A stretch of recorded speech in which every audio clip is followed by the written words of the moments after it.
l'équipe, c'est Lexi G, j'espère que vous allez super bien les mecs. Aujourd'hui 16ème épisode de Lexi News. Je compte sur vous comme d'habitude pour me péter cette barre de like si vous soutenez la série. Et aussi les mecs, juste avant que l'épisode commence, n'hésitez pas à activer la petite cloche à côté du bouton s'abonner pour recevoir les notifications, puisque YouTube ces derniers temps ne fait pas trop son taf et je vais pas vous mentir, ça me fait un petit peu chier.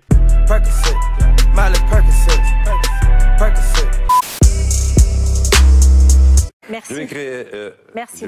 C'est pas fini. Si, c'est bel et bien terminé les gars. Non, plus sérieusement, 4 buts à 1, c'est le score que Lorient vous a mis ce week-end, mes Lyonnais. Donc franchement, j'étais assez choqué quand même de voir ce score en Ligue 1, parce que Lyon c'est quand même une grosse équipe de Ligue 1 qui peut quand même terminer sur le podium. Mais bon, là on peut dire que c'est terminé les amis. Je pense qu'ils peuvent faire au mieux, on va dire 4ème, puisqu'ils sont à 10 points de retard, même plus de 10 points de retard sur l'OGC Nice qui est 3ème de Ligue 1. En plus tu vois, certains joueurs feraient mieux de se taire, parce que sur Twitter avant le match les mecs, t'as même Fils de Paille, le joueur de l'Olympique Lyonnais, qui met un petit tweet on va dire en trollant Lorient justement, en disant que ça allait être trop facile, que c'est une victoire assurée en gros. Sauf que ouais, durant le match 4-8 pour Lorient, et forcément t'as le CM du compte officiel de Lorient qui répond ça à Depay. La salope.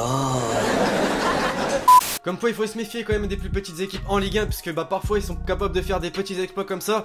On a eu la remontada 6-1 du Barça contre le PSG. Cette fois-ci on a une petite remontada du FC Lorient contre Lyon. Non, en plus sérieusement c'est vrai que Lyon est un petit peu dans le mal désormais. Ils vont finir maximum 4ème de Ligue 1, et donc forcément le maximum qu'ils peuvent faire c'est la Ligue Europa l'année prochaine. Sauf si bien sûr ils arrivent à remporter la Ligue Europa cette année, puisqu'ils sont encore en lice dans cette compétition. D'ailleurs ils vont jouer contre le Beşiktaş durant ces prochains jours.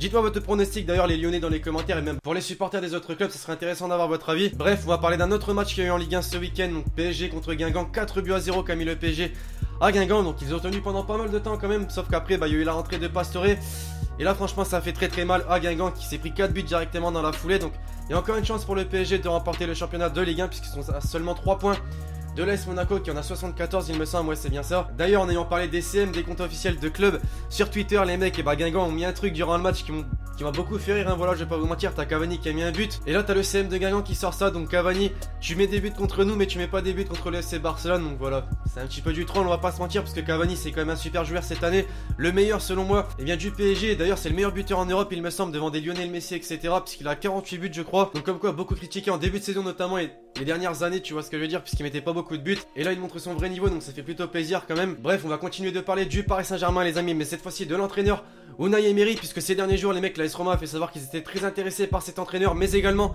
de Monkey, le duo en fait qu'il y avait au FC Séville. Donc Unai Emery et Monkey, ils sont prêts vraiment à aligner pas mal d'argent pour le prochain mercato estival. Donc je sais pas si c'est un coup de joueur pour vous les Parisiens, dites-moi dans les commentaires. Dans tous les cas c'est sûr que ça ferait plaisir à un certain Hatem Ben Arfa qui n'aurait plus besoin de faire de vidéos, tu vois ce que je veux dire. Je suis Hatem Ben Arfa. Je suis atteint d'une maladie très rare, le cancer du banc de touche. On enchaîne avec le FC Barcelone cette fois-ci les potes, et non il n'y a pas que l'Olympique Lyonnais comme gros club d'un championnat à avoir perdu un match ce week-end, puisque les mecs, le Barça a perdu 2-0 contre Malaga. Assez choquant quand on sait que le Barça c'est quand même un des plus grands clubs au monde. Forcément ça va être compliqué pour eux d'obtenir la première place en Liga, puisque le Real Madrid a un match de retard et a 3 points de plus et bien sûr eux, donc franchement ça va être très compliqué pour eux. En plus de ça, durant ce match t'as Neymar qui s'est pris un carton rouge. Très mauvaise nouvelle pour vous les Blaugrana, tout simplement parce que à cause de ce carton rouge il va être suspendu durant 3 matchs de Liga. Et dans ces 3 matchs les mecs, il y a le Classico contre le Real Madrid, donc franchement un très gros coup dur, on va pas se mentir. Donc un match vraiment décevant, surtout quand on sait que quelques jours auparavant ils ont joué contre le FC Séville, ils ont remporté ce match 3 buts à 0. Donc c'était vraiment une super opération pour eux, qui leur permettait de se rapprocher de la première place qui est occupée par le Real Madrid. Et d'ailleurs durant ce match les mecs, il y a eu un super but de Luis Suarez en retourné acrobatique.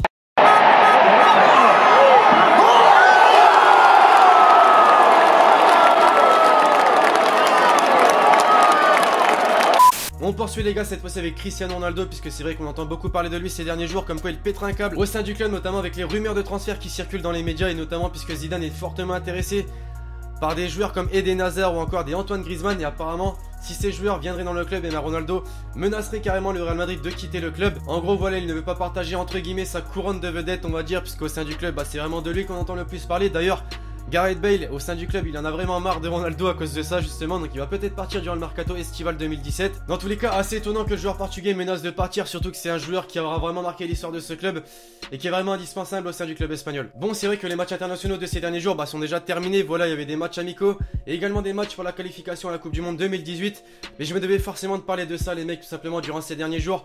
Il y a une info qui circule dans les médias comme quoi durant la prochaine Copa América, donc en 2019, il y aura une possibilité que la France, le Portugal, l'Italie ou même l'Espagne soient invités pour cette compétition. Alors vous allez me dire, dans le nom Copa América, il y a América, donc forcément il n'y a pas d'équipe européenne. Mais apparemment la Conmebol réfléchit justement pour inviter ce genre d'équipe, tout simplement pour augmenter le nombre de participants. Donc forcément ce serait une belle compétition quand même, parce que tu aurais l'Argentine, le Brésil, avec de superbes équipes européennes comme la France, l'Italie, l'Espagne, enfin bref, il y a vraiment de grosses équipes. Et ça ferait 16 équipes participant à cette compétition justement. Et il y a un truc assez ouf, voilà, on sait que Messi n'a jamais remporté de Copa América et là le Portugal est invité, donc imaginez Ronaldo remporte la Copa América avant Messi. Je pense qu'il aurait la haine quand même, tu vois ce que je veux dire. Bref, donc jusqu'ici ce n'est pas encore officiel, mais ça circule dans les médias ces derniers jours. Je vous en dirai plus dans les prochains Alexis News si j'en sais un peu plus, bien évidemment. Pour l'avant-dernier sujet de cette vidéo, les mecs, j'aimerais revenir sur le classement FIFA, puisqu'il a bougé ces derniers jours, notamment avec le Brésil, qui a remporté pas mal de matchs ces derniers temps, et donc forcément au classement FIFA ils ont monté d'une place. Et les mecs, ce n'est plus l'Argentine qui est premier au classement FIFA, mais bel et bien le Brésil, comme vous pouvez le voir sur ce classement. Donc il y a pas mal d'équipes qui ont monté dans ce classement, comme la Colombie qui ont pris 2 places, et même la Suisse qui ont pris 2 places, et donc qui intègrent le top 10 des meilleures équipes du classement FIFA. Après t'as quand même des équipes comme la France qui n'ont pas bougé. Mais voilà, même si ce classement ne veut rien dire pour certains, ça montre quand même que le Brésil, en ayant remporté pas mal de matchs, ils peuvent être la meilleure équipe mondiale selon le classement FIFA, bien évidemment. Bon, on va désormais conclure cet épisode de Lexi News, les mecs, comme d'habitude, en parlant des gros matchs qu'il va y avoir durant les prochains jours. Et cette semaine, il y en a vraiment beaucoup, tu vois ce que je veux dire, avec la Ligue des Champions dès ce soir, la Ligue Europa, et même dans les grands championnats comme en Angleterre ou même en Italie. Donc dès ce soir, 2 gros matchs de Ligue des Champions avec la Juventus qui affronte le FC Barcelone, mais également le Borussia Dortmund qui affronte l'AS Monaco. On espère tous forcément que l'AS Monaco va remporter son match, parce que c'est le seul club français désormais en lice dans cette compétition, et ce serait vraiment cool qu'ils arrivent à se qualifier pour les demi-finales de la Ligue des Champions. Ensuite demain, 2 belles affiches également de Ligue des Champions avec le Bayern de Munich qui affronte le Real Madrid, l'Atlético Madrid contre Leicester City. Ce jeudi, encore une fois, un match très important pour un club français, l'Olympique Lyonnais qui va affronter le Besiktas en Ligue Europa, donc j'espère forcément qu'ils vont remporter leur match. Et en fin de semaine, donc en Italie, il y aura l'Inter Milan qui va affronter le Milan AC, et en première ligue, Manchester United contre Chelsea. Donc vraiment de belles affiches cette semaine les potes, et dites-moi dans les commentaires vos pronostics pour ces différents matchs. Bref, voilà l'équipe, j'espère forcément que cette vidéo vous aura plu, je compte sur vous comme d'habitude si c'est le cas, à me péter cette barre de like, et donc écoutez, d'ici là je vous dis à la prochaine pour une nouvelle vidéo, c'était Lexity, ciao ciao.